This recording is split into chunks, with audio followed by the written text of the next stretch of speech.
Hello everybody and welcome back to another video, and in this one we will be talking about how to import and export in make.com. So without a further ado, let's just dive into the process. So now we will be explaining how to import and set up scenario in make.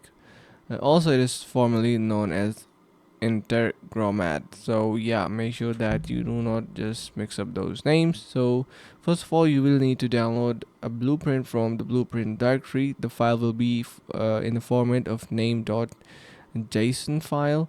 So the first step is to log in and create a make account. Then once you're done, click on create a new scenario.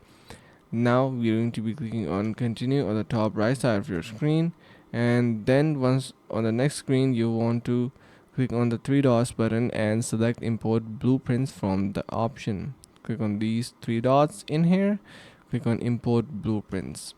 Now select your file and click on save. You will now see that the scenario has been imported into your make account successfully. The scenario still needs to be set up using your own account details. Click on the first webhook module and click on the click add to create a new webhook.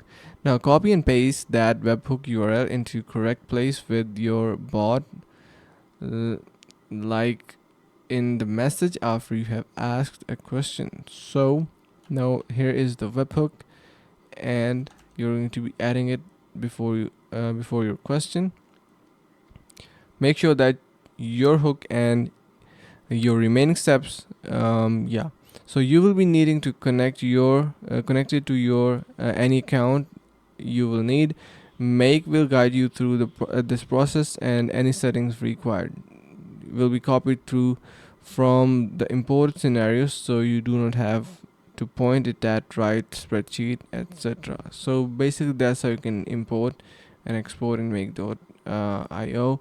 I really hope you found this tutorial helpful. If you did so, make sure to subscribe to the channel, like the video, and share it with the friends. Thank you so much for watching, and see you around the next couple of tutorials.